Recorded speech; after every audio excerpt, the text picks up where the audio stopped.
নৈয়ে এনেকৈয়ে খেদি আহে মানুহক। চপৰা চপৰে কেৱল নৈৰ গৰা নখহে, খহি যায় বুকুৰ এফাল।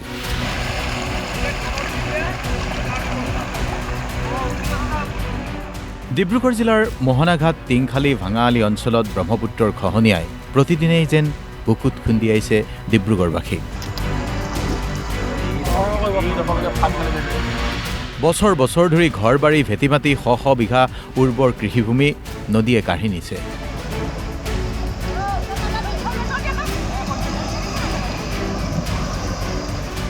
নদীয়ে যেন খেদিবলৈ লৈছে মানুহবোৰক, আৰু তাৰ পিছত উপায়ন্তৰ এই শতাধিক পুৰুষ মহিলা জ্যেষ্ঠ নাগৰিকে নৈৰ পাৰত সমবেত হৈছে। বৈদিক নীতি নিয়ম অনুসৰি পূজা অৰ্চনা কৰিছে। জানোচা কিবা এটা হয়ে।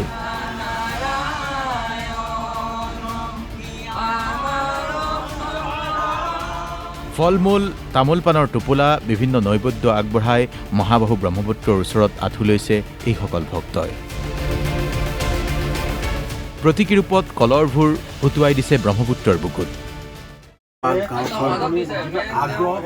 ৰক্ষা কৰে এই বিষয়ে আজি আমি ইয়াত আহি সমূহ ৰাইজে তেওঁ ব্ৰহ্মপুত্ৰ বাবাৰ ওচৰত আমি প্ৰাৰ্থনা জনাইছোঁ। গৰাখহনীয়া ৰোধ কৰাৰ কাৰণে যিটো কোম্পানীয়ে জিঅ' বেগৰ পৰা আদি কৰি বিভিন্ন কামত তেওঁলোকে লাগি আছে, লাগি থাকিলেও সেয়া আমাৰ তেওঁলোকে যিটো কাম কৰিছে এই কামটোত যে খহনীয়া ৰোধ হ'ব সেয়া আমি আশা কৰা নাই।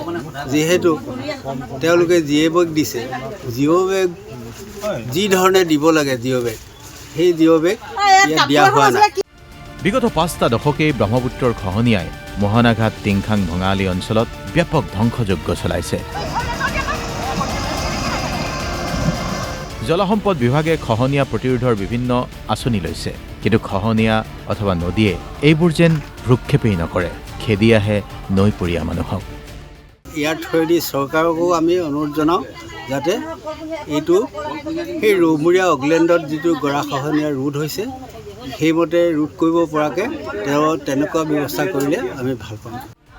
এতিয়া উপায়ন্তৰ এইসকল লোকৰ শেষ ভৰসা মহাবাহু ব্ৰহ্মপুত্ৰ। ব্ৰহ্মপুত্ৰই যেন এওঁলোকক কিছু ৰেহাই দিব। এফালে উজনিত বান, আনফালে ডিব্ৰুগড়ত এই খহনীয়াই, আৰু খহনীয়াৰ মাজত এই পূজা অৰ্চনাই খহনীয়া পীড়িত মানুহৰ হা হুতা হুমুনিয়াহে যেন প্ৰকাশ কৰিছে।